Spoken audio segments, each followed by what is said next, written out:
Okay, where you want to transfer to? Well, you know, I've been thinking about trying new places, and I think I would fit in, you know, probably with them brothers on the East Coast. Oh, transfer, huh? Man, this nigga got me fucked up.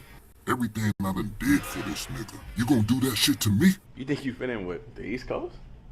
You want to transfer? Disgust me. What's going on? What? What you doing, man? What's going on, Christ? Okay, so, Salaki, sir. I was gonna say, I think it's time. I think it's time for a rank raise. Damn. Yeah, what's your rank? I'm 500. I think that 1,000 gonna sit good with me right now, though. You think so? That 1,000 gonna sit.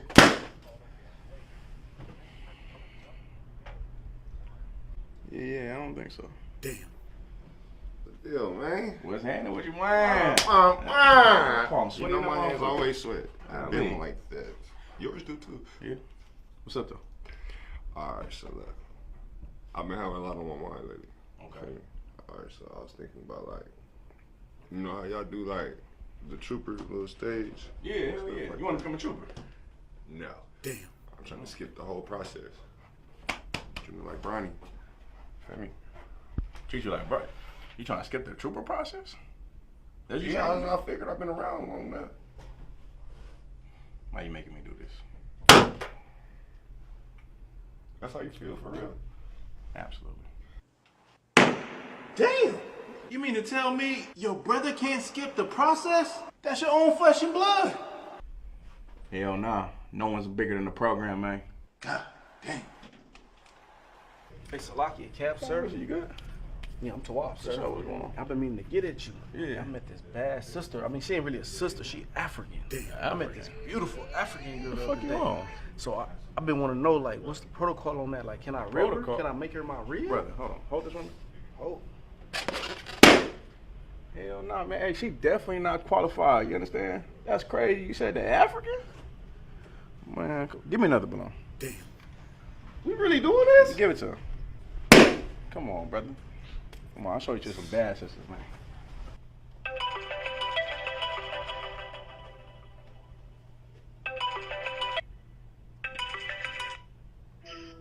Hey, Shalom, sir. This nigga laughing. Nothing much, sir. Look, man, me and I get man back to school and shit, right? We better go to this little day party. You coming, right?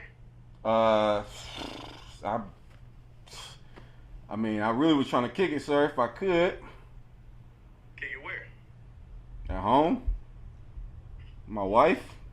No. You know what that means, right? Come on, sir, I'll be getting ready. Little crush. All right, Aki. I'm out of here, man. I'll see y'all over there. Slucky. What's up? Uncle G. What's You mind if I crash your crib for the night? Jaden, go get me one of them red balloons, man.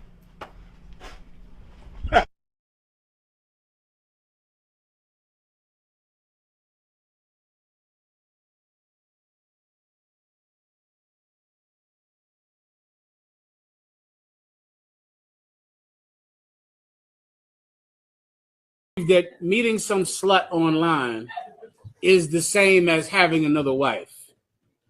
I was young too in the past. I remember being super young thinking, well, sure, I'm married to Cookie over here. This is Cookie. I married her. And this is how you know when you're doing it, right? This is how brothers do it. They go beat the hoe and have sex with her, right? And then as soon as the sex is over, they go, yeah, you know you're my wife now. Yeah. Yeah, we married. Oh, yeah, I see I'm Israelite. He's right here on my shoulder. And the hoe go, what? What are you talking about? Yeah, I forgot to tell you. Yeah, my name is actually Bakar Rakab. And we married now because sex is marriage in the Bible. And the hoe goes, I don't know what the hell you talking about, Timothy. And you go, you don't want to be married to me? All right, then. All right. I tried to tell you. Who are you fooling, man? Who you think you fooling? God?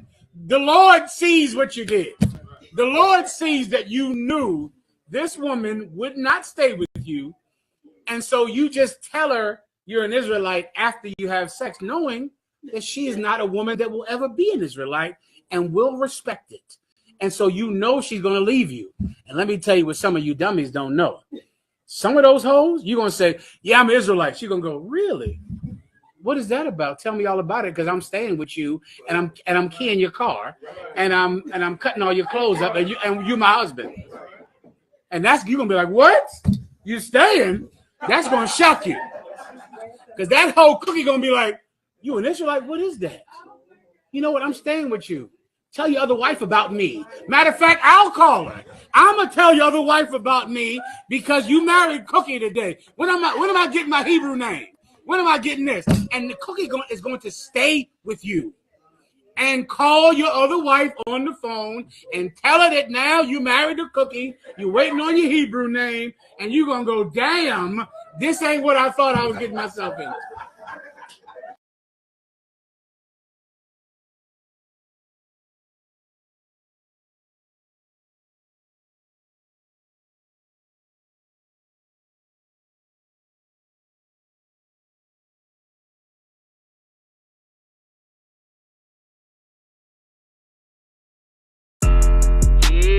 Don't have messed up, no.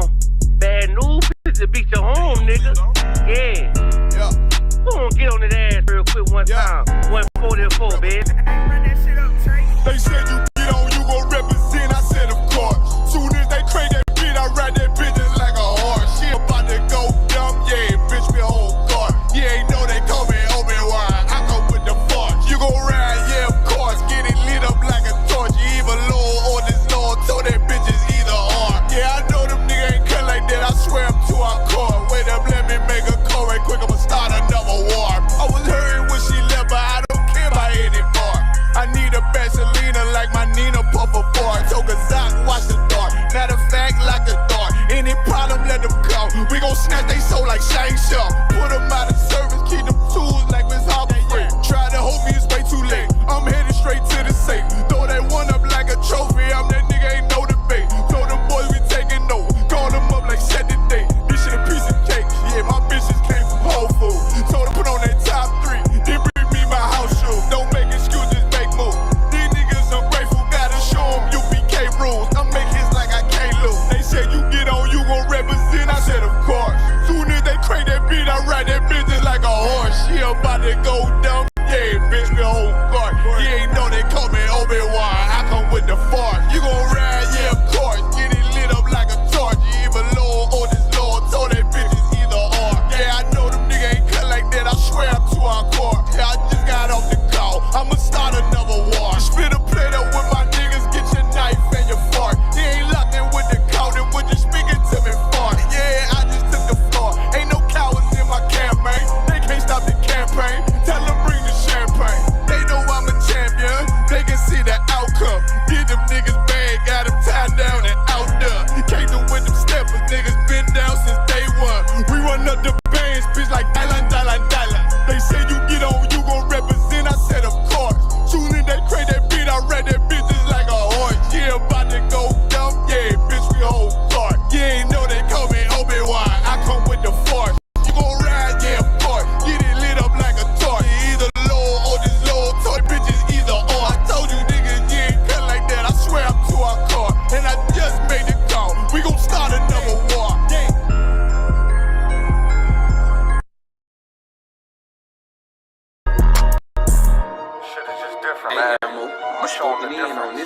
I'ma show them it's a difference. I'ma only say this once, you better listen. When West is where it started, so you know that's where it finished. We got one main objective, nigga, let's complete the mission. We explaining what the who, lead them bitches and they feelings. Snub on me, only time I put my nose inside your business. I don't want my gun to show, so I wear my shirt bigger. This is our world, cause if this was your world, I'd be the villain. Break his whole block down, all I gotta do is business. Stuffing Mac shell drums, turn your crib to Sunday dinner. You don't live here, you visit, this my shit, it's a difference. I don't do lean, Lobos in my cup is what I'm sipping. I don't do dreams, I just say a prayer, go and get it. And it all work out, you know this ain't for play, this ain't for fun. I've been destined for this shit, niggas know that I'm the one. This shit can go 100 yards, you would think I kicked a punt. You would think I had a flare gun on go, you niggas run. They like he an Israelite, all he rap about is guns. Bitch, I'm an Israelite that own a lot of guns. What that nigga said tell them watch the grind. Yeah, you must be crazy if you ever think of stopping mine. Knock all of the chains out you niggas, make them drop a dime. This tour is hold 12, it is not a zodiac sign. Piss me off, get me in my bag, make me drop a bomb. Drop a nuke, make the world freeze, I can stop the time. Watch what you do, cause once you do it, you can't press rewind. On purpose, I do the opposite, so nigga cross the line. This is different, I ain't looking for trouble, but on point, case you think I rap. Turn him to a vegetable, lead this nigga Cabbage Patch. No new niggas with me, if you see him, then they got my back. Got it out the mud, big stepping, you can see the tracks. Follow me, I can teach you something, have receive, relax. If you gon' speak on anything, just make sure it's fact. It's a difference, we are not the same, help them notice that. Pay attention, watch how we move, we can know we can't. Hang around all real niggas and we move as one. This ain't Fortnite, get into it, ain't no 1v1. The smoke I bring to you, you can't take it in with your lung. Life about warfare, we just make it look fun. She asked what kind of oil I got on, I told her give them some. When West the only real niggas left, you better get you one. Chicken shop, giving out wings if I pull a drum. It's a difference, you better watch your words before you eat your tongue. Scrape the whole plate, not a trace nor leave a crumb. Ice falling off the watching chain like it's freezer burn. Daring somebody to say my name, I will eat for him. Loyalty means everything, so I don't eat with them.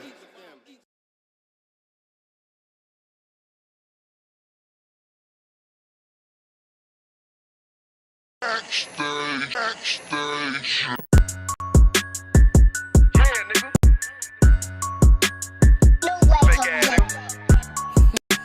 You ain't no Israelite, bitch, you a gospelite, bitch. Fuck you talking about? If that nigga won't walk, bitch, we ready. It ain't hard to find us. How can I keep that stick locked, loaded, but pages line up? Young nigga name is Slayer. What you think? Well, you be done to try. Soft cold shit, we bout it. UPK soup solid. Little bitch think I'm crazy, think I'm playing like bitch. I ain't the one. Warfare every day, so who is you, bitch? I don't need your love. Killers right round the way. What you think? I love this brotherhood. Hood. More than you, bitch. Sharp on shit, I'm bout it. UPK soup solid.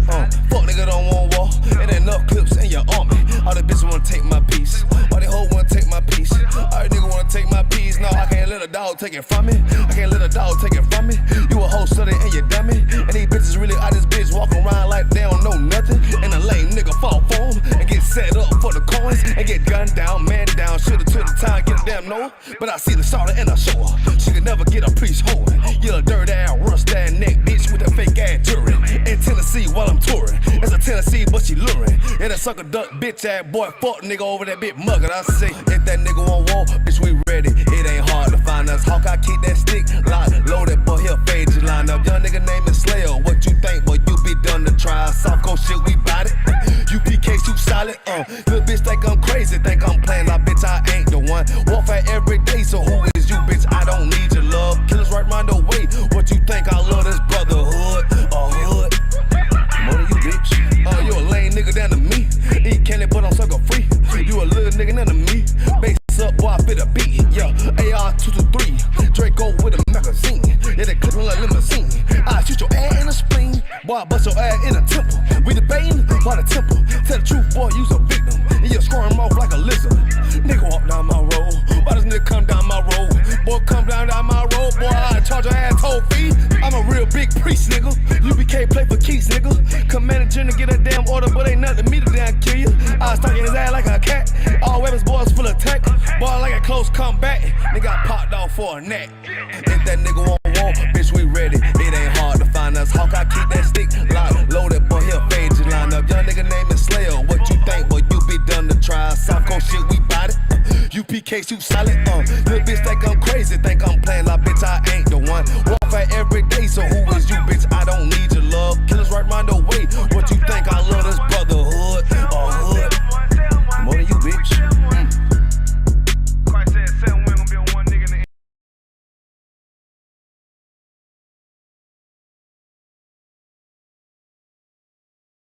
the Yahweh Shema, Thumb by Shira Rashad, preaching off some of one bar.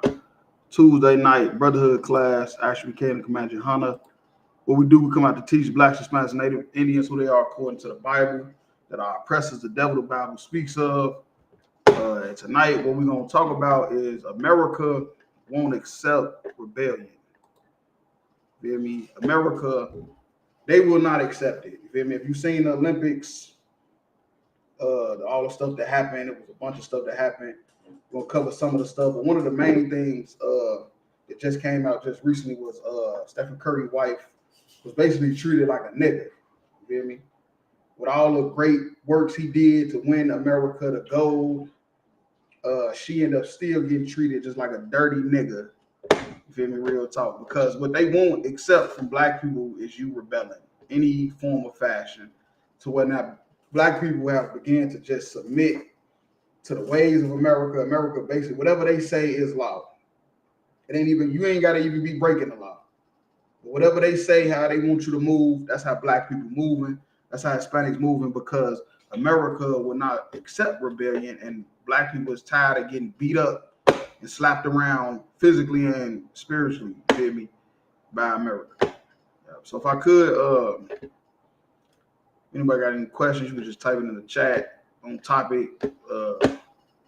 We go into this first article. Africa Americans at the Olympic Games.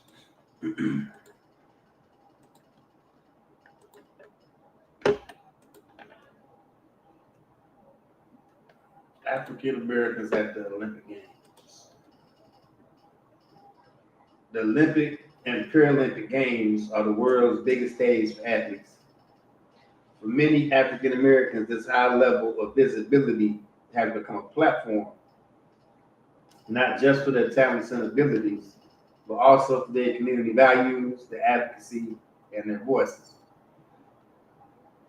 Many prominent athletes use their hard-earned reputations to draw attention to the systemic adversity faced by African American communities and individuals with different backgrounds. Right. Okay. So the Olympics, when black people started getting accepted into the Olympics, that was in 1904. And since 1904, black people have used these platforms to try to expose the hypocrisy and the racism in America to the world. And every time they done that, they got shunned for doing it. You know, just like the basketball player that played for the Bulls, I forget his name, but he won 3 rings with the Bulls with Jordan when Jordan won his first three-peat. And when he went to the White House, he gave I think it was George Bush a letter. Gave him a letter, and he was never invited back to the NBA after that. His NBA career was done, and he just won the 3-point shooting contest, I think like 2 years in a row. So he was like a good wingman for Jordan to kick it to when he getting double teamed, all that. And his career ended. You feel me, real talk? Because they won't accept that type of behavior. There you go. That's like I said, for me. Y'all remember the Olympics when all the black athletes were supposed to lift their fist up? Yeah, we about to get into that. Is it gonna talk about George Foreman?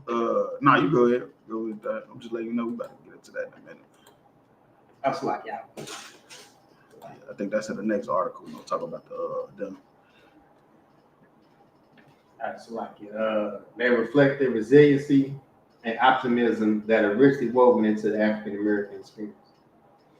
During the recent Summer Olympic and Paralympic Games in Tokyo, Japan, which had been postponed from last summer due to COVID, we once again witnessed the ability of African American athletes to set and raise the standards of excellence in their respective field.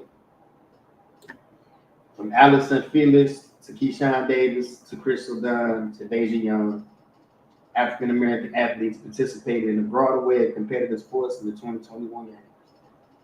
Their efforts also built upon the long tradition of black athletes whose triumphs have always represented more than just a medal. Right. So black people is going to these Olympics and playing in these sports. Oh, you go ahead. You had something? No, I was just gonna say that player you were talking about, Craig Hodges. Craig Hodges. Yeah, that's his name. Craig Hodges. That's exactly because he played for the Bucks too. Yep. He gave George Bush a letter, George Bush Sr. a letter about black people, and his career was done after that. African American athletes have, of all abilities, have been blazing trails since the Olympic Games were first held in the U.S. in 1904, when hurdler George Coleman Page became the first African American to win an Olympic medal. Countless others followed, including Wilma Rudolph, the first American woman to win 3 gold medals in a single set of Olympic Games in 1960. And Michael Jordan and the other NBA players who formed the 1992 Dream Team. Right. And if you know about the Dream Team, the people that don't know, the Dream Team was created because the white boys was getting beat.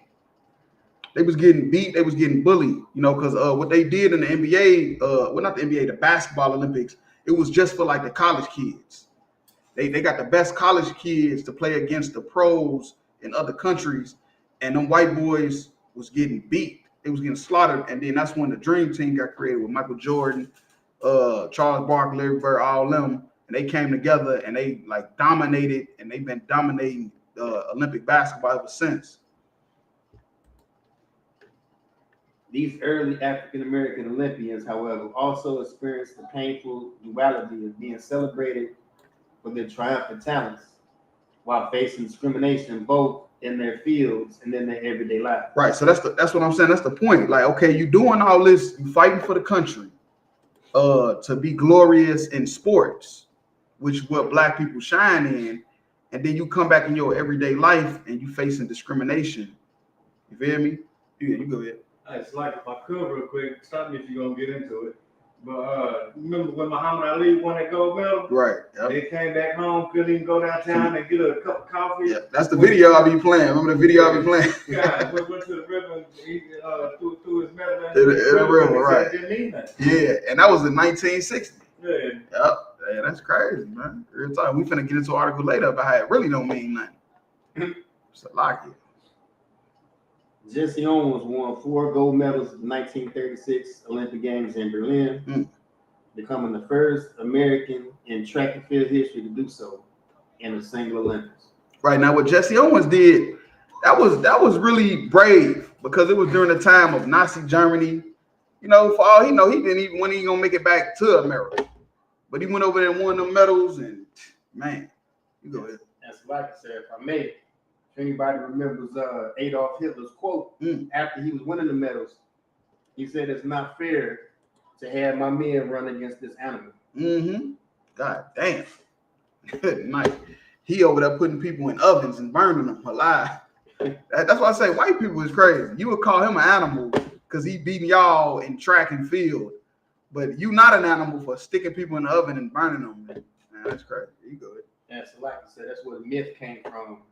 About how black people got extra muscles in their legs and extra tendons, and that's why all that bullshit. God damn, you go ahead.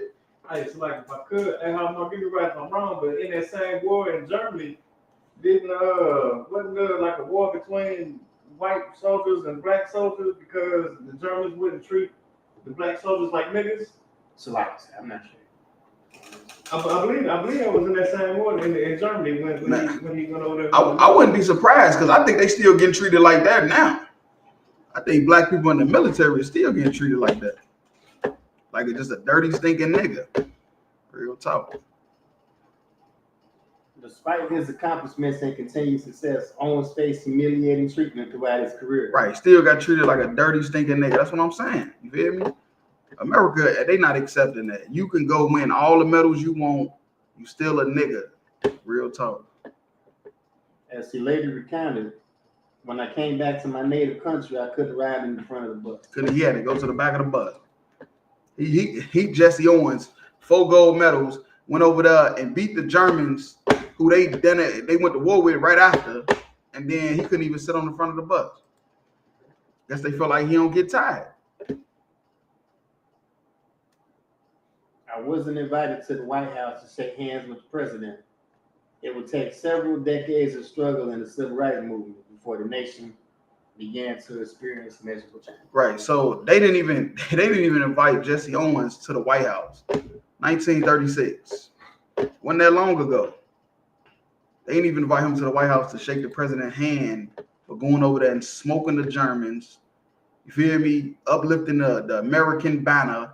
Or whatever they do, I don't know. The flame, all that goofy shit, all the shit's goofy. Real talk. Yeah, so you could drop that.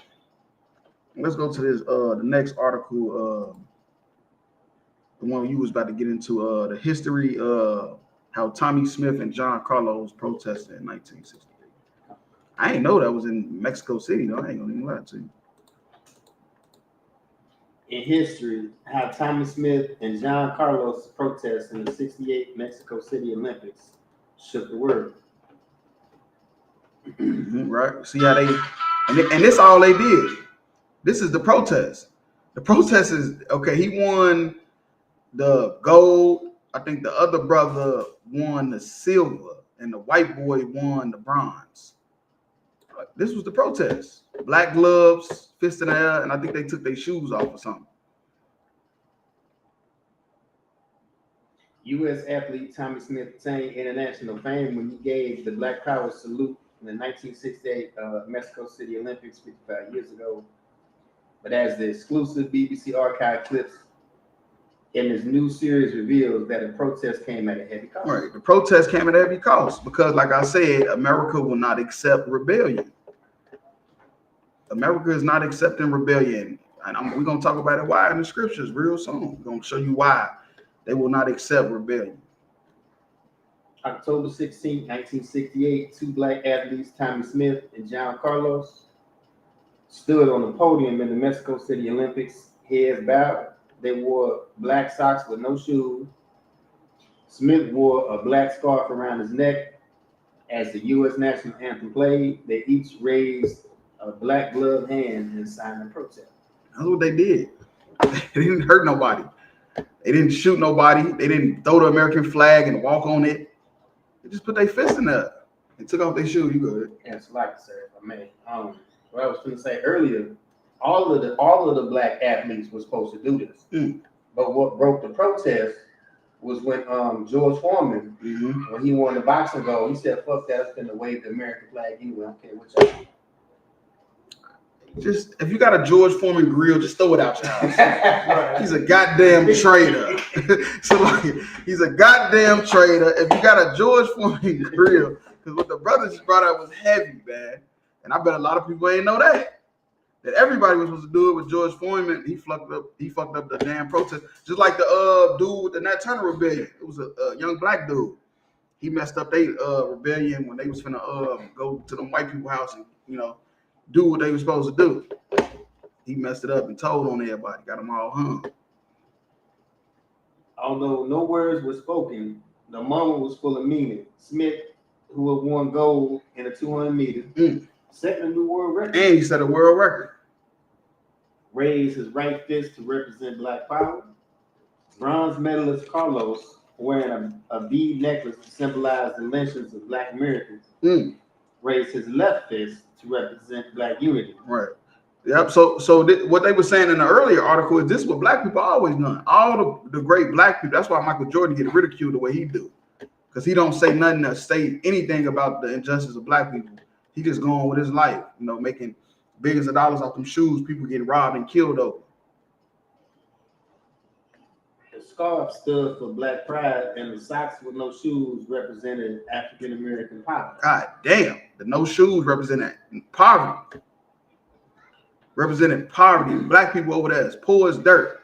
They winning all these gold medals, jumping. Simone Biles, she's so cold at what she do. They named a routine after her because they say can nobody else even do it. The scientists say it ain't even physically possible to even do this. And she doing it like it's nothing. Only person that can even halfway do it was a Hispanic sister that's on her team. Real talk.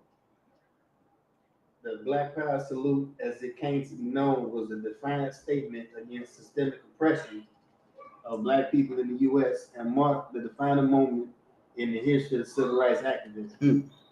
But their use of it on October 16, 1968 came with a great personal cost to the athletes involved. Within hours, they were condemned by the International Olympic Committee. This is what I'm telling you. International Olympic Committee. If this had to do with America, why would the Olympic Committee, the international, which means this is all different countries, they come together and decide where it's going to be played, what's the rules, all this stuff. They all came together and said they're not going to condone this behavior. Why would they say that? Because America does not accept rebellion. America rules the earth. And they not accepting no rebellion. And they friend, China, Japan, all these people that's a part of this Olympic Games, they not accepting it either. They not tolerating it either. 2 days later, they were suspended from the U.S. team and sent home. And as these exclusive BBC archive clips show, Smith paid a heavy price, both personally and professionally, in the years to come. In athletics, especially track and field, nobody can say you're no good. The only person who can say that is the clock. Tommy Smith, 1972. Right, they trying. That's what I'm saying. They trying to make a statement with their athleticism, and it just ain't working. Real talk. Born into poverty in Texas in 1944, the seventh of 12 children, Smith had grown up seeing firsthand the racism in the segregated South. Despite suffering pneumonia as a child, he had developed into a gifted athlete, and by 68 was a standout sprinter at San Jose State University in California. Getting selected to represent the U.S. at the Summer Olympics. Yep. So we good enough to run. We definitely good enough to run. We ain't good enough to protest. We ain't good enough to speak. Good enough to run for this country, to jump, bend over backwards, defy gravity in physics. We define physics. You know what they just came out and said? They said that an NFL cornerback is one of the most athletic, has to be one of the most athletic positions in any sport. I realized that, I'm like, wait, NFL cornerbacks? I said, all the cornerbacks is black. I said, they all black. I said, they won't even draft a white cornerback. They would laugh. If he did get drafted, everybody would laugh when they call his name. Like, real talk. Like, we doing all type of, like, crazy stuff. You feel me? And then just get treated like a dirty, stinking nigga. Like, real talk. It was a year of intense political and social turmoil. The Vietnam War and the anti-war movement were in full swing, and the civil rights movement. It was going up. Damn, it was going up when this happened. Had made the struggle for racial equality one of the defining issues in the era. In April, Martin Luther King Jr. had been murdered by a white gunman in Memphis. Right, they killed Dr. King, Martin Luther King, and he killed him. While all this going on, he go to the Olympics thinking he about to do something, and it destroyed his career. And presidential candidate Robert Kennedy. And they killed Kennedy. You know, your mama, she got white Jesus and Kennedy in the house, and Martin Luther King. Them the three pictures your mama got in her house. Real talk. Was assassinated in LA a little over 2 months earlier. The period leading up to the 68 Olympics was punctuated by widespread unrest. Many black athletes felt a deep sense of anger and frustration at the injustices they were facing every day. All right, yeah, you could drop that. That's basically it on that. You know, that they not gonna let you rebel. It's I don't care how great of an athlete you is, it's not gonna happen. You good? Oh, so like I said, if I make sidebar, you know, Kennedy's son running for president too. Damn, right now? Yeah. Damn. On another ticket. Good night. What, he running independent? I'm not sure. Better watch it. His ass running independent. I ain't even seen that yet. Well, yeah, let's go to the this next article. Who is Olympic star? Let me get all these ads out. Oh, you goddamn ads. Olympic star Gabby Thomas. Who is Olympic track star Gabby Thomas' boyfriend? All about Spencer McManus. Right. Now, I know you probably wonder, like, how did we swing to this? We swung this way because of this. This lady basically talked about how she basically didn't even want to play with Sha'Carri Richardson, TT Terry, and it's another sister. They won the 100 meter. They went viral. They got millions of views on all platforms for what they did, the accomplishments they did. And she said she didn't even want to play with them. And you can guess why she didn't want to play with them.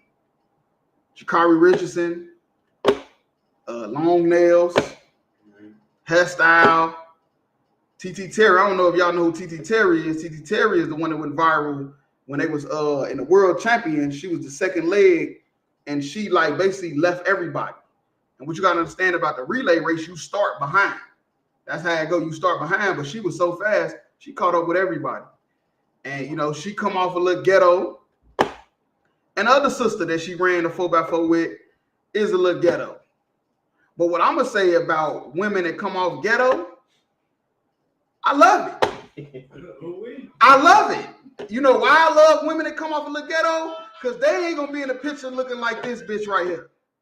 This bitch graduated Harvard, top of her class, social engineering, all this big bad stuff. Didn't want to play, I ain't going to say play, didn't want to run with Sha'Carri Richardson and TT Terry and them in the 4x4, even though they won the gold. And then look at her. Now you see why. Because she ain't rebelling. When you see somebody that's ghetto, what you gotta understand is they rebelling. You feel me? When you see somebody that's a little too ghetto, I know we be frowning upon them. You know, we see somebody that's too ghetto because they ain't talking with proper etiquette.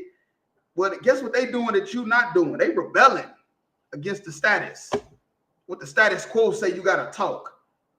How you supposed to talk? How you supposed to wear your hair? How you supposed to wear your nails? Because they mad at Sha'Carri how she wear her nails too long. TT Terry, they say she talked a little too ghetto. She need to be a little more etiquette. But let me tell you, them two sisters ain't with no white boys. You talking about the best of our sisters, Harvard graduate, gold medalist. She with a white boy. She with a white dude. Because she ain't rebelling. You feel me? She ain't rebelling. And that's why we had to swing it to this, because it's always about race. Whenever somebody not rebelling, who you think they giving their love to? When somebody's not rebelling against the kingdom, against America, who you think they giving their love to? It definitely ain't black people. Black people that's just not rebelling against this kingdom, who you think they love? That's why. That's why they not rebelling. Because they want their love and their appreciation. Real talk. You go ahead with the article. We read some of it. Gabby Thomas knew exactly who to run to after winning gold at the 200-meter track final. Her boyfriend, Spencer McMahon. Right. She won gold 200 meters and she ran all the way back to him. You feel me? She ran all the way back to him. The Olympic champion and McMahons have been dating since October 2022, and he's been rooting for her through their relationship. After the track star took home the gold in the 2022 Paris Olympics, she ran into McMahon's arms as he commended her for her accomplishment. For me, being surrounded by people that are uplifting and supportive and empowering really fuels me, Thomas told NBC Sports. And this white guy, white people. You feel me? That's her support. That's her support is white people. When we talk about all the stuff black people had to go through, and she ended up with a white dude. You know why? Because she done rebelling. She don't want to rebel. She just want everything to be all right. That's why I say I like a little ghetto bitch. Excuse my language. I like a little ghetto bitch with a bonnet on in the Walmart. Monique said you got to take the bonnets off. I say keep the bonnets on. Rebel against this kingdom. Forget what the hell this kingdom say. They don't know anything. These motherfuckers eat pigs and shrimp and lobster, and they do all type of fornicating, and they gonna tell you what to do. And fuck that. Lock it.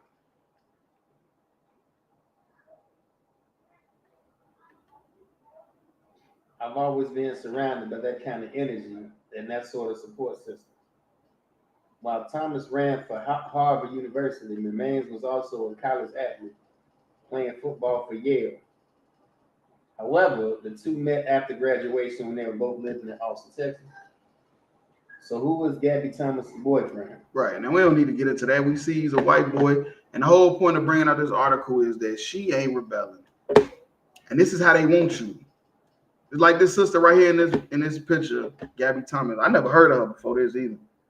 So it's funny how her name is just all everywhere now. Everywhere now. Her name is all over the tabloids. A lot of people ain't even know who TT Terry was. Real talk. They don't want you to know who she is. They want you to know her. They want you to, she talk real good and elegant. You feel me? When I heard her talk, I'm like, damn. She sound like a college professor or some shit. You feel me? This is who they want to promote. Real talk. You go ahead. Like I said, he looked like a step away from the heels have eyes. And heels have eyes. Come on, man, stop it. Come on, Gabby Thomas. You don't qualify, Queen. That's all I'm gonna say.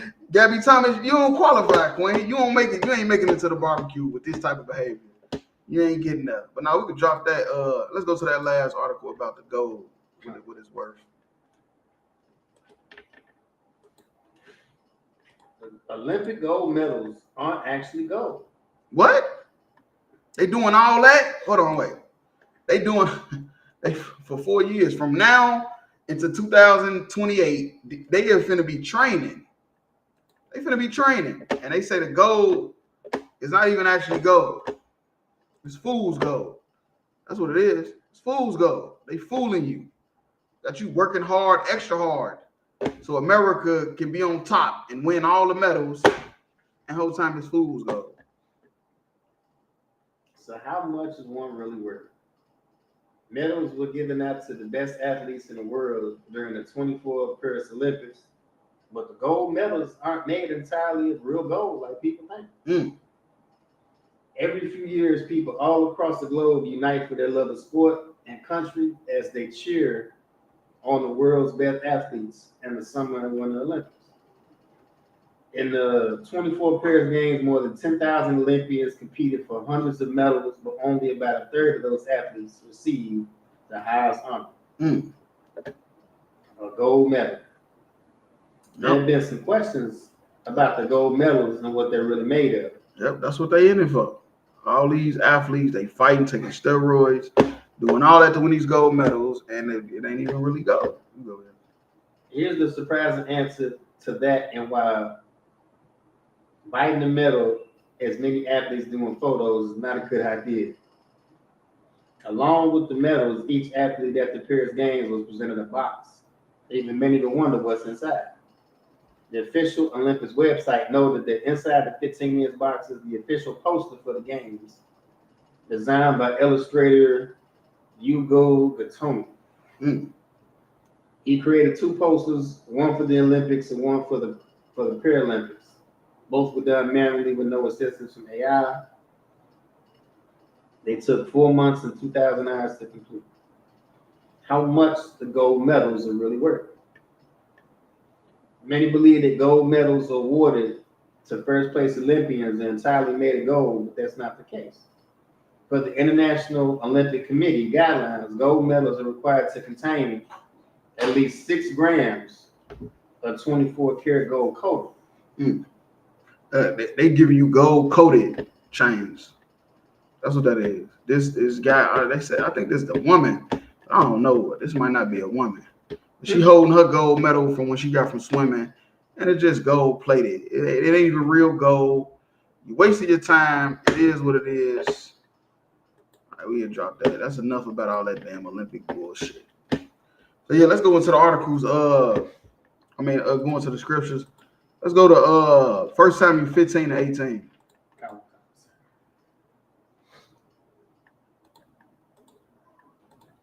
The book of 1 Samuel chapter 15, verse 18.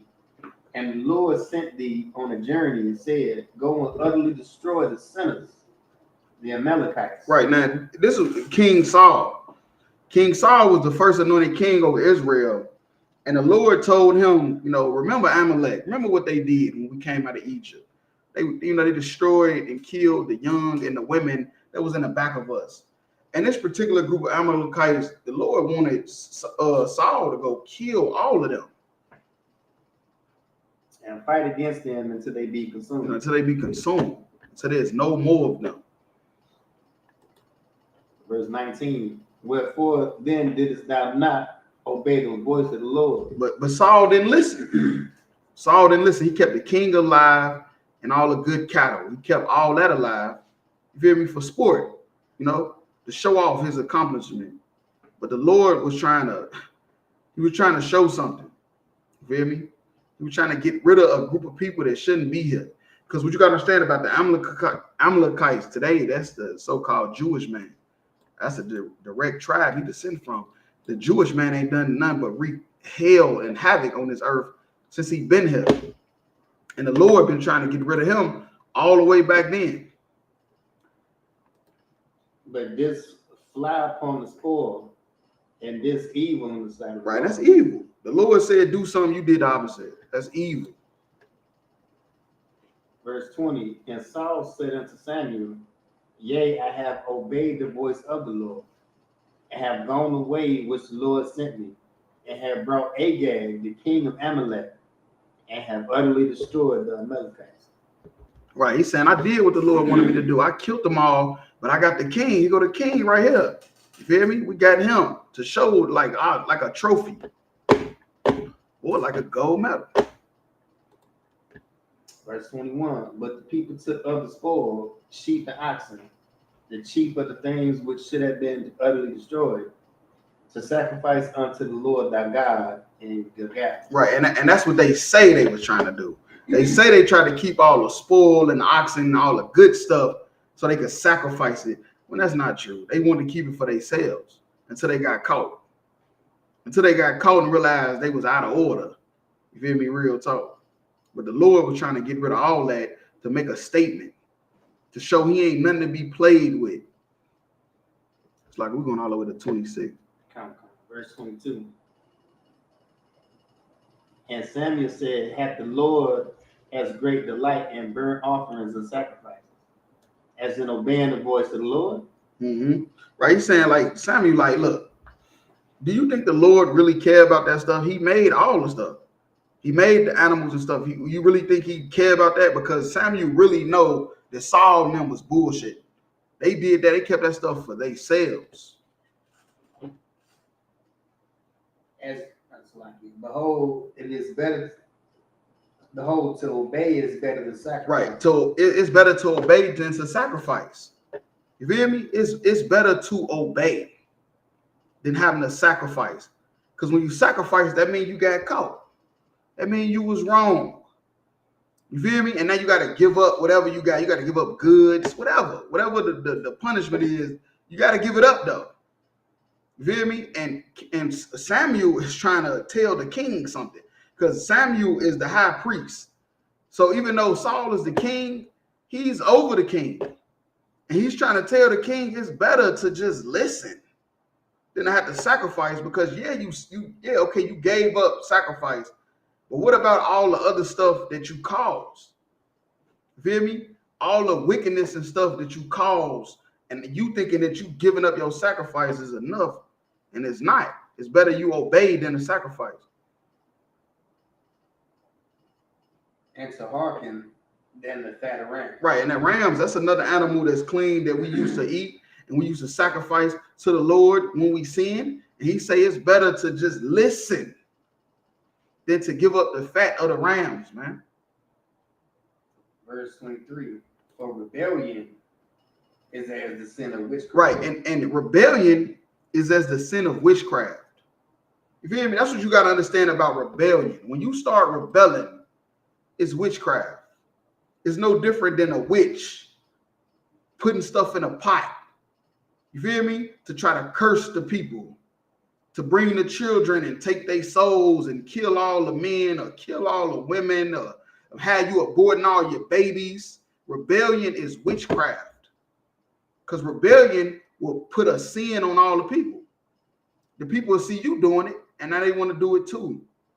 That's why this was so serious, because once you start rebelling against the Lord, people will see it, and they'll want to partake in it. And that's the same reason why America don't want you to rebel, because America know rebellion is witchcraft.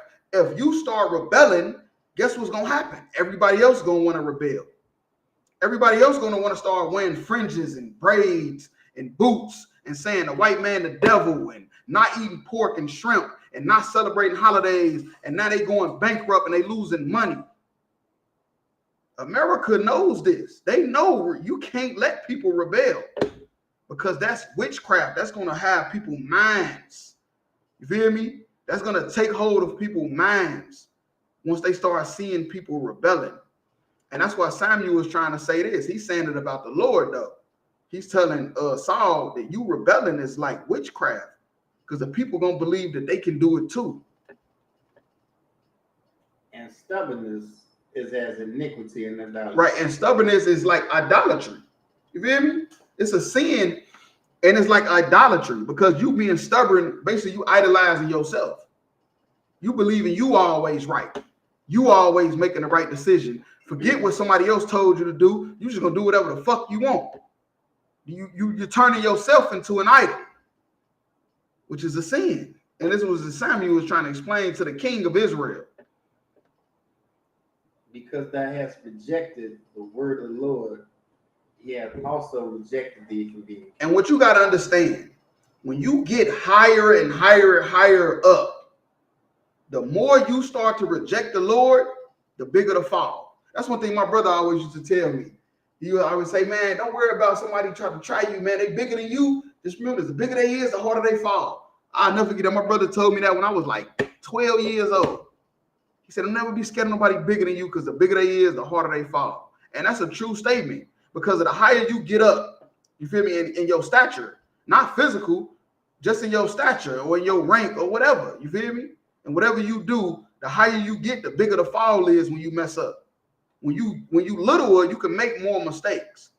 But the bigger, the more respect you get, the more people expect out of you. You feel me? So once you start making super big mistakes, you're gonna fall hard. And that's what the prophet Samuel was trying to tell the king. Like you about to fall hard because you know it don't get no higher than you besides the priest.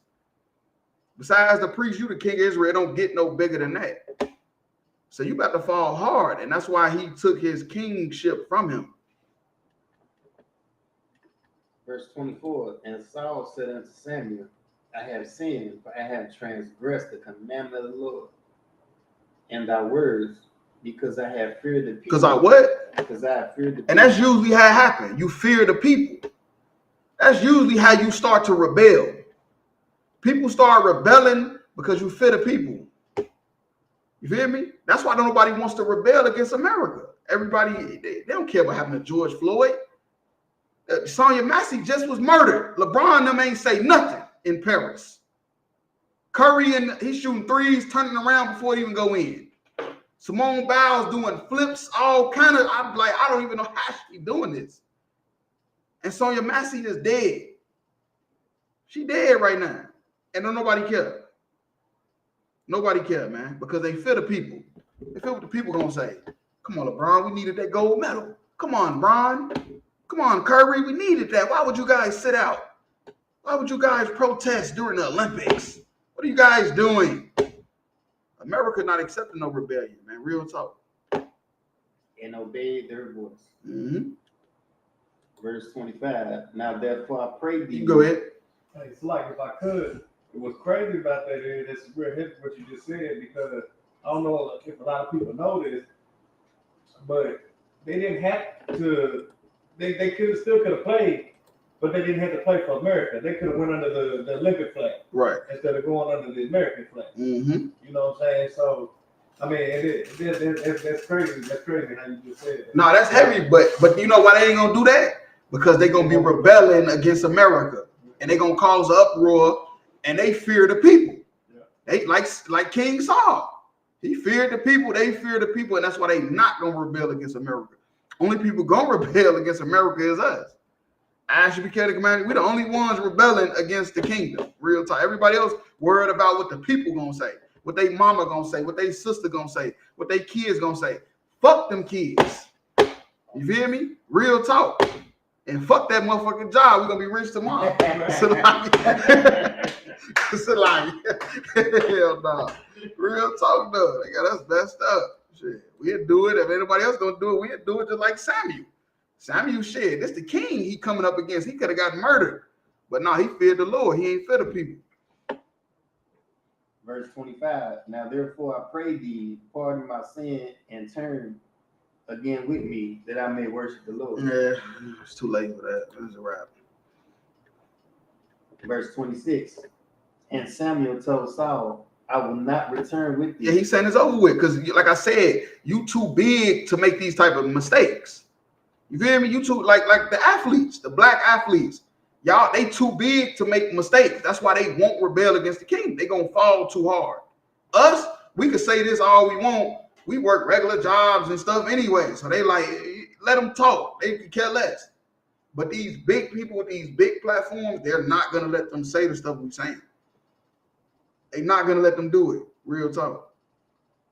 But thou hast rejected the word of the Lord, and the Lord hath rejected thee from being king over Right, Israel. and it is what it is. That's exactly what's gonna happen. The Lord gonna reject you. But yeah, we could drop that. Let's go to Luke 22:1. Yep. But yeah, though, witchcraft, rebellion, it go hand in hand. But it could be a good thing. You feel me? It could be a good thing if you rebelling against evilness. You feel me? And not the Lord. You rebelling against evilness. It's still witchcraft. But it's in a good way.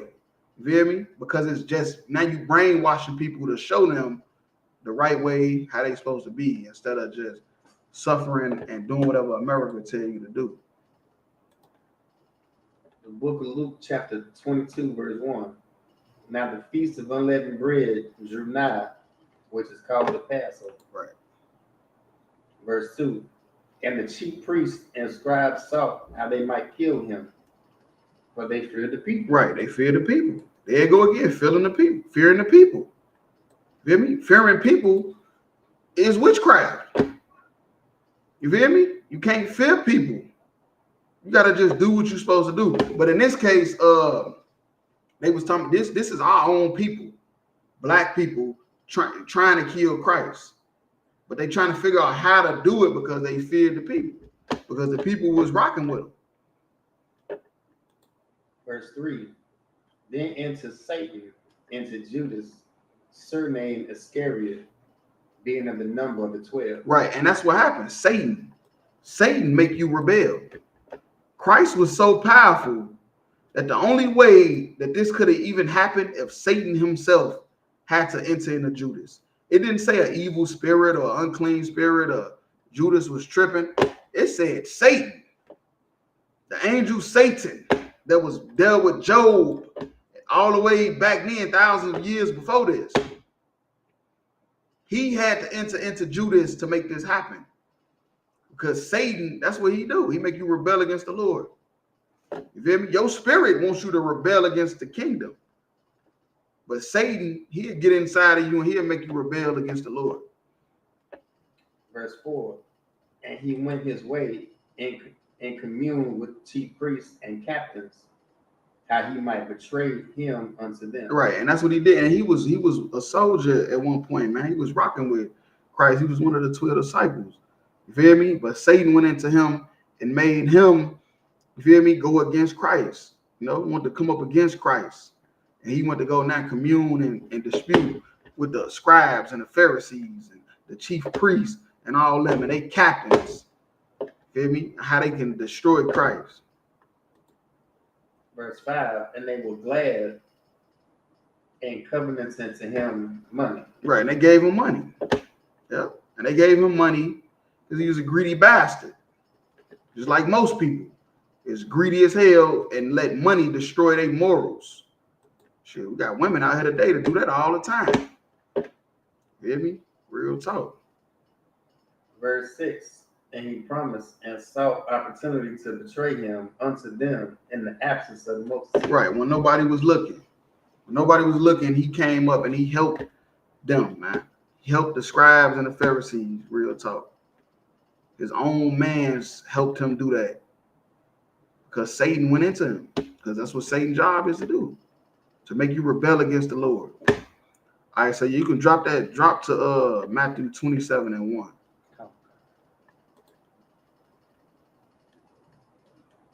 The book of Matthew, chapter 27, verse 1.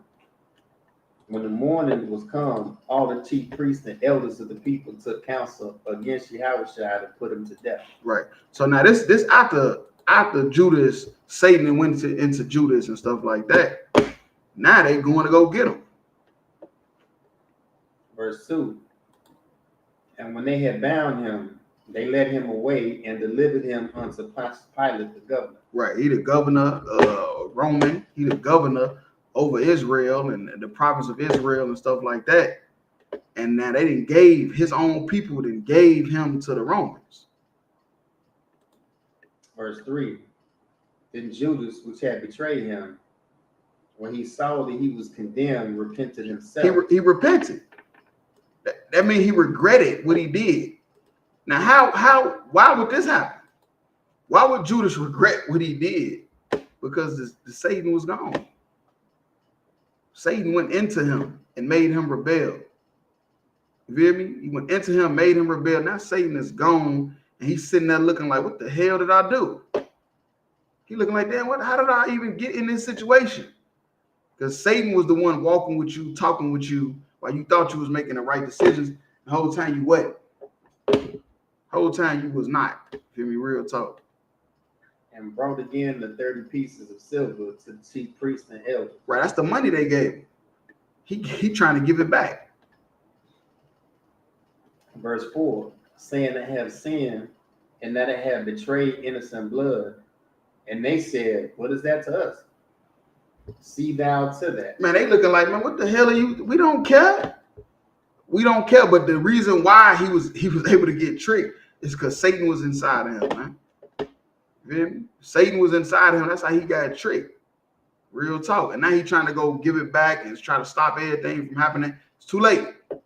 It's over with. It's a wrap. That's basically what they telling them. See thou to that. They basically said it's a wrap. Verse 5, and he cast down the pieces of silver in the temple and departed. And he went and hanged. And he went and killed himself. Why would he go kill himself? Because he knew he was wrong. He knew he should have never done that. He should have never betrayed Christ. But he did it anyway. He did it anyway because Satan went inside of him, man. Real talk. Verse 6, and the chief priest took the silver pieces and said, it is not lawful but to put them in the treasury because it is the price of blood. Right, they like, this blood money. Now he dead. They see the money on the ground. He did this for money, didn't even get to spend it, killed himself. Now they got the money back. And they looking like, man, this blood money. They didn't even want it. That's how you know Satan.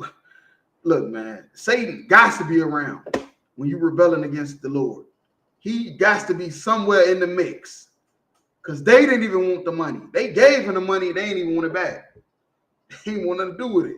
Yeah, you go ahead. That's like it, sir. Does it ever say how much that 30 pieces was?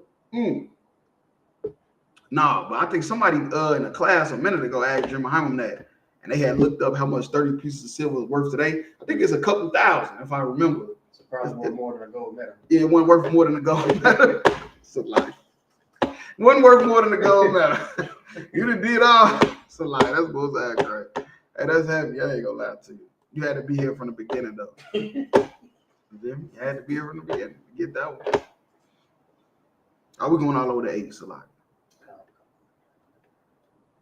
Verse 7, and they took counsel and brought with them the potter's field to very strangers. Right, and they took counsel and they like, damn, what the hell we gonna do with this money? You feel me? they had to get it up out of here. I know that. They said we got to get this money away from us because this is blood money.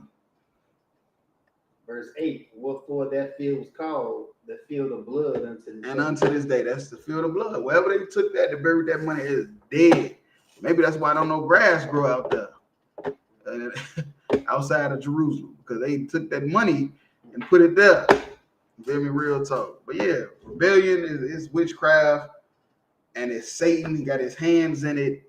And America won't accept no rebellion. This is why America won't accept no rebellion, because it's gonna spread like wildfire. You feel me? When you rebelling against them, it's gonna spread like wildfire. And that's why when you rebelling against the Lord, it's witchcraft. Because you don't know what you about to cause. You feel me? When you start rebelling. So you can drop that. Let's go to First Maccabees 5:55.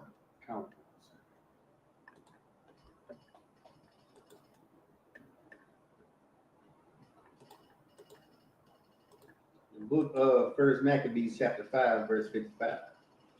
Now what time is Judas and Jonathan were in the land of Gilead, and Simon his brother in Galilee before Ptolemais. Right now, this is during the time of the Maccabees, Judas Maccabees and his brothers and his men that was on him. They was winning wars by guerrilla warfare. You feel me? From following what his father taught him, Mattathias. We're going all the way to 62. Verse 56. Joseph, the son of Zacharias, and Azarias, captains of the garrisons, heard of a valiant act and warlike deeds which they had done. Right. So they was Joseph and them, him and the people that he was rolling with, they called the garrisons. And they heard what Judas Maccabees and them was doing. And they like, shit, we want to get parts in that too. We trying to get down with y'all. Verse 57. Wherefore they said, let us get us and go fight against the heathen that are around about. Yeah, let's go ahead and get us a name. Let's not listen to what Judas Maccabees want us to do. We're going to go get our own name, our own reputation, our own respect, and go fight against the heathens. Verse 58. So when they had given charge unto the garrison that was with them, they went toward Germany. So now they going out to go try to find some heathens to try to fight and try to get some respect. Verse 59. Then came Gorgias and his men out the city to fight against them. Verse 60. And so it was that Joseph and Azarias were put to flight. Put to who? Put to flight. Put to flight. Now Judas Maccabees and them got respect, rank, order. They getting it on. But they got put to flight. How did that happen? They weren't following orders. They didn't listen. And they got embarrassed. And pursued unto the borders of Judea. And there was slain that day of the people of Israel about 2,000 men. How many? 2,000. 2,000 men died because of vain glory. Useless glory. Like fighting in the Olympics. Playing in the Olympics. Useless glory. You're destroying more people's lives because you're trying to get a name and a reputation, which is useless. All you athletes and entertainers that's trying to get a name, you're useless. All you people that want to turn into Malcolm X like Nick Cannon. I don't know what Nick Cannon want to be. I don't know if he's Malcolm X or Dr. Martin Luther King. I don't know what the hell going on with Nick Cannon. But all I'm saying is it's useless and it's going to destroy more people. That's why you got to get in the ISUPK and follow Commander Junior Hunter. If you outside of ISUPK under Commander Hunter, you're just going to destroy more people's lives because you're trying to get some type of vain glory. Verse 61. Thus was there a great overthrow among the children. And that's what's going to happen. You're trying to get some vain glory, useless. And that's what they mean, useless. You feel me? You rebelling the wrong way. You rebelling against the kingdom the wrong way. If you in the IUIC, if you in the GMS, if you in any fake Israelite group, if you in the Christian church, you in the Muslim mosque, you rebelling the wrong way. It's going to be a great overthrow. Because they were not obedient unto Judas and his brethren. And that's the thing. ISUPK under Commander Hunter, we got the spirits of Judas and his brethren. Everybody else is Joseph and them. Everybody else is the garrisons. Everybody outside of the ISUPK is the garrisons. They just trying to get some vain, useless name, and they're going to get embarrassed. While we sitting back and we taking nothing but W's, left and right. But thought to do some valiant act. Right. They thought to do some type of worthy act, when really they should have just been obedient and listened to Judas Maccabees and them. Real talk. Verse 62. Moreover, these men came not of the seed of those by whose hand deliverance was given unto Israel. Right. They weren't part of the seed that was chosen to deliver Israel. That wasn't their job. They had a whole separate job, and their job was to listen to Judas Maccabees. Judas Maccabees and them was the ones that was the seed that was chosen. You feel me? To get that valiant act. To deliver Israel. But they didn't understand the assignment, and people died because of it. People died because of that. Man, real talk. And that's what's going to happen. A lot of lives going to get destroyed. if you're not listening or paying attention, which is a form of rebellion. Real talk. So you could drop that. Let's go to Ecclesiastes 9 and 13. Come.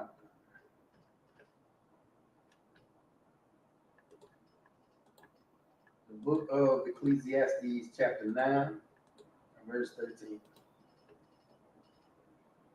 This wisdom I have seen also under the sun, and it seemed great unto me. Mm-hmm. We're going all the way to 18. Verse 14. There was a little city with few men in it, and there came a great king against it, and besieged it, and built great bulwarks against it. Right now, bulwarks, that's like a defensive wall. You feel me? And that's what happened. That's what the king did. He came up in a little city with a few men, and he built up walls. You feel me? Verse 15. Now there was found in it a poor wise man, and he by his wisdom delivered the city. Yet no man remembered that same poor man. Right. No, right. Nobody remembered that poor wise man. You feel me? Nobody's gonna remember him. Everybody's trying to listen to the entertainers, the rappers, the Olympic medalists. For what? For what? They not rebelling. But you listen to them, that's more witchcraft. Listen to LeBron, listen to Curry. You feel me? Listen to Simone Biles. Listen to Gabby Thomas with the white husband. Go ahead, listen to them. Go ahead, you got it. Don't listen to us. But we that poor wise man that this scripture is talking about. Nobody listen to us. You're gonna go listen to Gabby Thomas. She got a white husband. She talk real elegant, graduated from Harvard, but she got a white husband in her bed. So you ain't gonna remember us, but you'll remember them. Verse 16. Then said I, wisdom is better than strength. Wisdom is better than strength. Forget your Olympic medals, forget your basketball training, your football training. Wisdom is better than that. You listening to athletes, it's not gonna work anyway. That's the Lord. That's why anytime any athlete tried to speak up, it didn't work. Because that same athlete could turn around and tell you to vote for Trump and you're going to do it. Or Kamala and you're going to do it. The Lord do not want rich people to be over Israel. I'm just keeping it real with you. The Lord do not want rich men and women over Israel. They're going to destroy you. Real talk. They're going to destroy your lives because they have no wisdom. But they do got money. And you idolize people with money. Nevertheless, the poor man's wisdom is despised, and his words are not heard. His words not heard. You ain't listen to it. You listen to Joe Rogan. Joe Rogan on his podcast talking about nothing. He talking about absolutely nothing. I actually tuned in. Remember we was coming back from Chicago and we tried to listen to Joe Rogan podcast, and I done it through my phone out the window because I couldn't get it to stop. So like I couldn't get it to stop through my phone out the window. Like I'm tired of listening to this shit. What is going? He got millions of views every podcast episode, but ain't nobody listening to Crowds by Night. You don't want to listen to Crowds by Night. All the game and wisdom is on Crowds by Night, not Joe Rogan. But you're not listening to us. You want to listen to Joe Rogan, and that's why your lives destroyed because he ain't talking about shit. He's talking about nothing. He the reason why you got 5 baby daddies. He the reason why you got 3, 4 baby mamas. They all got your own child support. Because you listening to a nigga, a white boy that don't know nothing. When Crowds But Not would have cleared up all the damn confusion of why you going through what you're going through. Real talk. Verse 17. The words of wise men are heard in quiet, more than the cry of him that ruleth among fools. Mm-hmm. Right. The words of wise men are heard in the quiet. You feel me? And then the rich people that's ruling, everybody hearing what Trump said. Trump say something go viral. Kamala Harris say something go viral. All type of idiots is going viral. But the stuff we saying that's wise is in the quiet. 1,000 views, 2,000 views, 500 views. But they is fools. You feel me? Real talk. And they shit going viral. Verse 18. wisdom is better than weapons of war, but one sinner destroyed much. Right. Wisdom is better than weapons of war.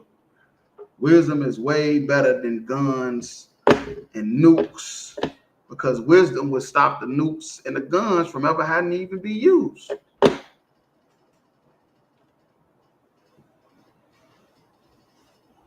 But one sinner destroyed much good. Right, that's the truth.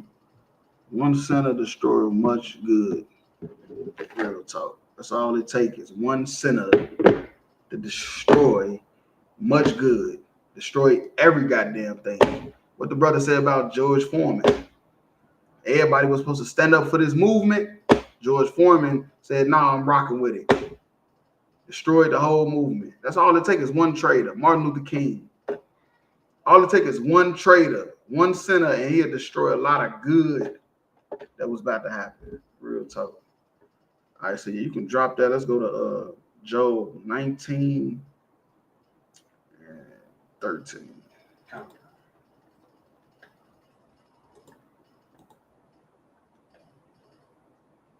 The book of Job, chapter 19, verse 13. He had put my brethren far from me, and my acquaintances are verily estranged from me. Mm-hmm.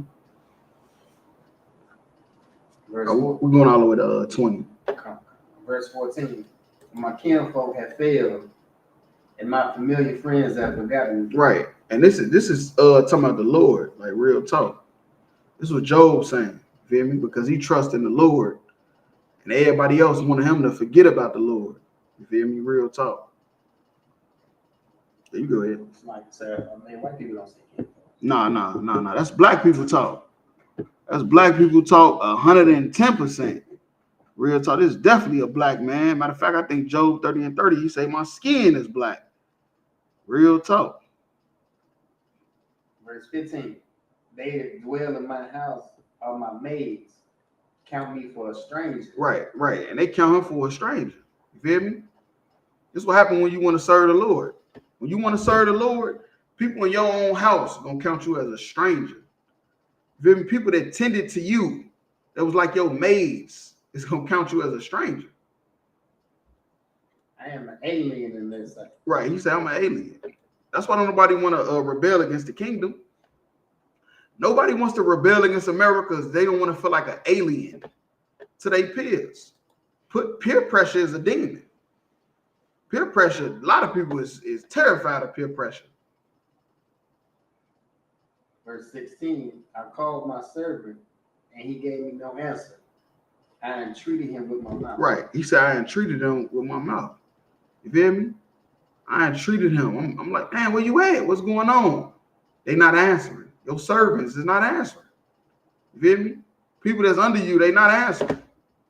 That's what happened when you come serve the Lord. That's why I said no, that's why nobody's rebelling.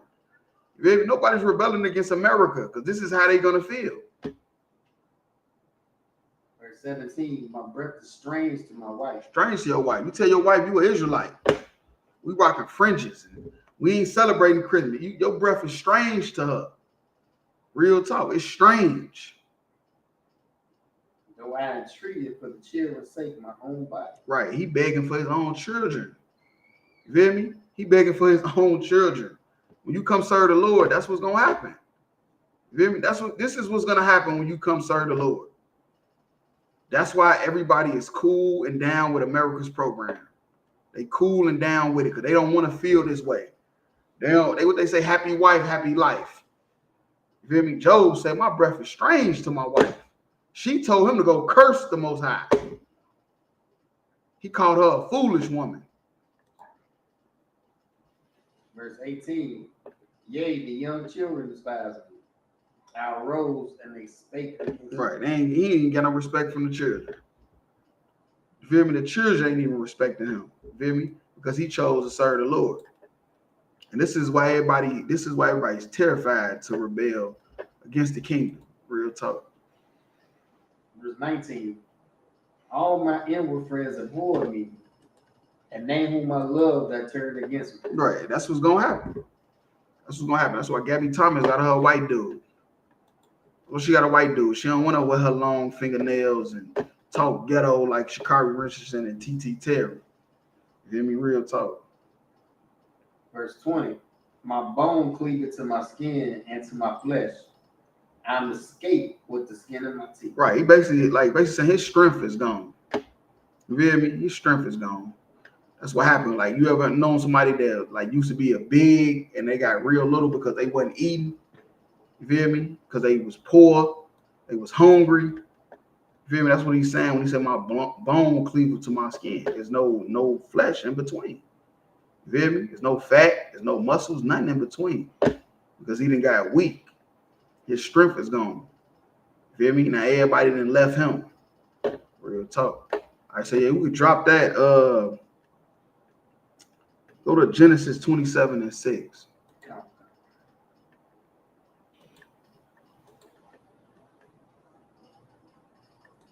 The book of Genesis, chapter 27, verse 6. And Rebekah spake unto Jacob her son, saying, Behold, I heard thy father speak unto Esau, thy brother, saying. So we're going to go to 13. Verse 7. Bring me venison, and make me savory meat that I may eat, and bless thee before the Lord before my death. Right, so Rebekah, she had two sons. You hear me? One came out red and hairy, the other came out looking normal. And she heard her husband about to bless the red and hairy one. And basically, she was trying to stop this from happening. Because she knew that red and hairy one was not her people. Verse 8. Therefore, my son, obey my voice according to that which I command thee. Right. And what I'm going to tell you is we forgot about Rebekah. You feel me? That's one of our foremothers, and we forgot about her. We forgot about what she said. She said, obey her voice. You know why she said obey her voice? Because what she's about to tell him to do came from the men of God. They told her it was two nations in your womb. You feel me? The elder shall serve the younger. So if Jacob is the younger, how is Esau about to get the blessing? You feel me? Real talk. You go ahead. Come down. Verse 9. But now to the flock and fetch me from thence 2 good kids of the goats, and I will make them savory meat for thy father, such as he loved. Right. So basically, she's trying to stop what he about to do so Jacob can get the blessing. Because that's who the blessing belonged to, Blacks, Hispanics, and Native Indians. Verse 10. And thou shalt bring it to thy father that he may eat, and that he may bless thee before his death. Right. So what she was trying to do is fulfill the prophecy, because she knew the prophecy and she seen that it wasn't about to go the way she was told. So she decided to step in on her own. Verse 11. And Jacob said to Rebekah his mother, Behold, Esau my brother is a hairy man, and I am a smooth man. And that's true. Esau is a hairy man, a caveman, abominable snowman, Sasquatch, whatever you want to call it. And Jacob, Blacks, Hispanics, we a smooth man. We real smooth. They call us city slickers. You feel? They call us city slickers. They say the black people are nothing but tricksters. That's what they said about the slaves. They say black people ain't nothing but tricksters. Like real talk, the way we talk, you feel me? Confuse white people. They don't know what the hell we be talking about. You say, man, that's a bad man. They think you talking about something evil. We just talking about he's just good at what he do. Maybe he can run a marathon. Or maybe he can get in the Olympics and win 4 medals in Berlin in front of Germany. You feel me? Real talk. But he said, I'm a smooth man. Verse 12. My father, peradventure, will feel me, and I shall seem to him as a deceiver. Right. He's saying, like, look, I'm going to look like a liar. My daddy, he going to know who I am, man. He going to think I'm a liar. And I shall bring a curse upon me and not a blessing. Right. So he's trying to avoid getting a curse. You feel me? You feel me? She's trying to get him a blessing, but he's saying, man, I might end up getting cursed for lying to my father about who I am. Verse 13. And his mother said unto him, upon me be thy curse. Upon me be thy curse. That's what she said. That's what Rebekah said. She said, I'll take the curse, because she knew the prophecy. You feel me? She knew the prophecy. And she knew that this right here is a righteous rebellion. That's what she knew. She knew this right here that's happening. Her telling Jacob to dress like Esau. Go give your father the food so you can get the blessing is a righteous rebellion because this was prophecy. But Jacob didn't want to rebel. He wanted to just go with the flow, like most black people. Most black people just want to go with the flow and just let everything be what it is. But sometimes you got to rebel. You feel me? When it's in righteousness. Only obey my voice and go fetch me there. Right, and that's what I said. We forgot about what Rebecca said to do. We forgot about what Rebecca said to do, and that's why we in this situation we in now. We don't want to rebel against Esau, but we will rebel against God. We will not do what God said to do, but we won't listen to what Rebecca said, which is to rebel in righteousness against Esau. All right, so you could drop that. Let's go to Jeremiah 16 and 13.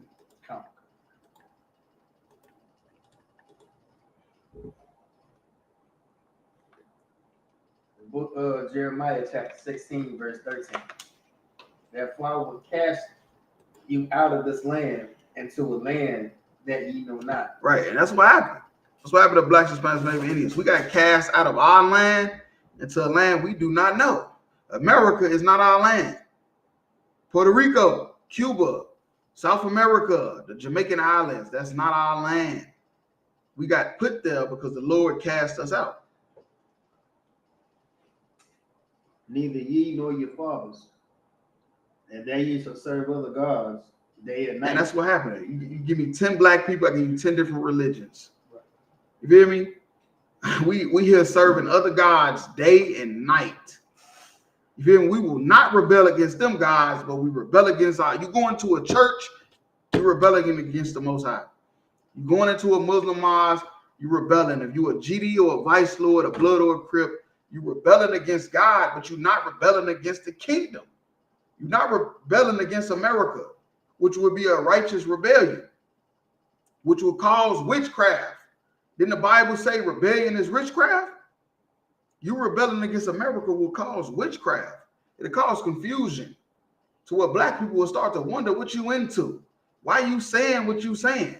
Why you doing what you doing? Real talk.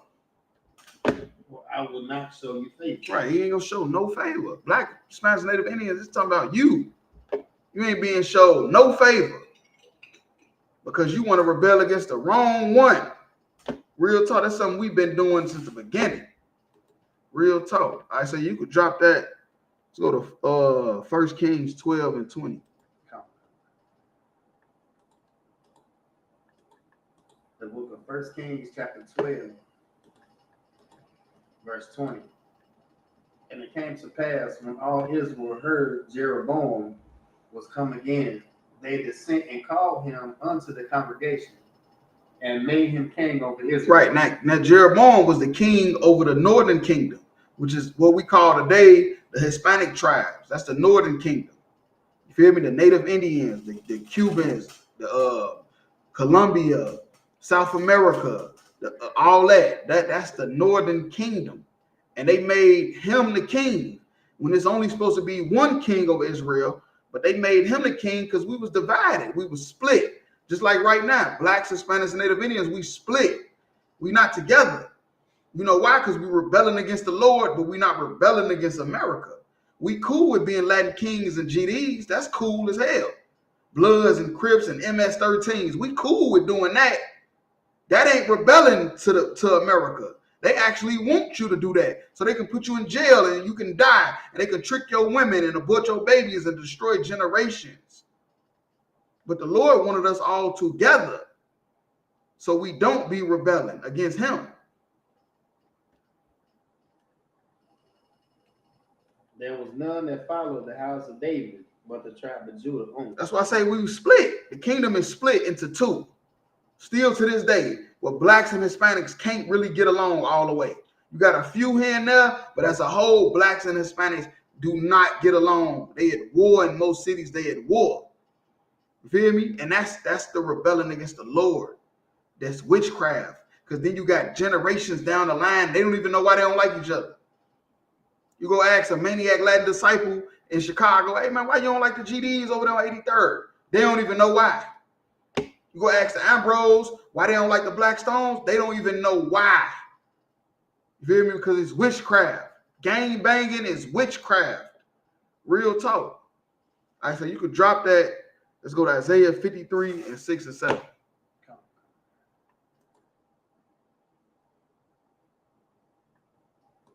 The book of Isaiah, it's like you said, 53. 53, up 6 and 7. Book of Isaiah chapter 53, verse 6. All we like sheep have gone astray. Right, we like sheep. You know, sheep is an innocent animal. Sheeps and lambs, and we always got compared to them because without a shepherd, without a leader, a proper leader, that's what we are. We just sheep. Let anybody destroy us, left and right. We have turned everyone to his own way, and the Lord had laid on him the iniquity of us all. Right. We have the sin is on all us. You feel me? Because we turned to our own way. Which turning our own way means we just doing everybody doing what they want to do. Everybody got their own thing. Everybody got their own truth. This is my truth. This is my Jesus. This is my this. This is my that. This is what I believe. And that's how black people are. This is talking about niggas. This is how we think. We not all on one accord, and the sin is on all of us because of it. Verse 6. That's like in verse 7. He was oppressed, he was afflicted, yet he opened not his mouth. And that's the truth. We oppressed, we getting destroyed, and we don't say nothing about it. We cool with it. We cool with voting for the lesser of two evils. We cool being the first fired, last hired. We cool with all that. You go ahead. Like I said, I mean, what you bringing out is so heavy, sir. He said he was oppressed, yet opened not his mouth. You got black Republicans that say we're not even oppressed. We ain't even oppressed. We don't need reparations. We don't need nothing. Black people, y'all, we good. We straight. Feel me? So they say a lot of them say they happy for slavery because we would have never been able to come over here. God damn. He is brought as a lamb to the slaughter. Right, that's us. Black people, we like a lamb led to the slaughter. We don't even know we about to die. We taking on all these different philosophies of America, not even knowing that it's about to destroy generations of us. You the curse. You sitting there wondering why you going through what you're going through is because of you. Because you a lamb led to the slaughter, and you still ain't even saying it. You're still not even saying that the philosophies the white man pushed on you was about to destroy you, man. And as a sheep before the shears is done. Right, a shearer. That's the one that shave off the sheep hair and use it for all type of different stuff like clothing and stuff, man. The sheep don't even know. The sheep don't even know that's what's about to happen. They speechless. That's what they say. They dumb. They speechless. They don't even know what's about to happen. Just like our black leaders, they don't know what's about to happen. So he opened his mouth. Open out his mouth. I don't know. Because they don't know what's about to happen. They have no clue. They had no clue that this was even about to happen. Real talk.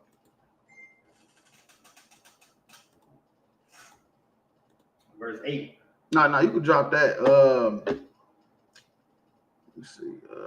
Yeah, we ended with that. I'll pass the class over to precinct officer 500-hour mark.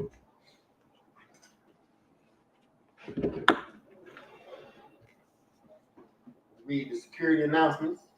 Well, the ISUPK started out at 1 West 125th Street, Harlem, New York.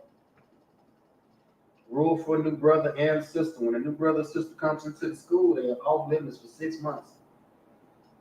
They are to be saluted only. They are here to share themselves to the world. If they need transportation, the teacher will arrange it. After 6 months, if a brother or sister has interest in a particular person, he or she must get permission from the head to speak to a brother or sister. Another 6 months in which the brother and sister will court each other. After this 6 month period, the brother and sister will get permission from the head to marry. Tithes, a commandment. Numbers 18:21, Malachi 3:10, a tenth in the Hebrew. 10% of any increase the Lord gives you. Priest fund, free will offering, not mandatory. Whatsoever amount you would like. Upcoming holy convocation, memorial blowing of the trumpet, Wednesday, October 2nd. We'll do a courtesy salute to the nation.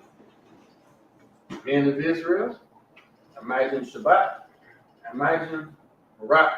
Yahweh Bashim Al Shabrak. Class dismissed.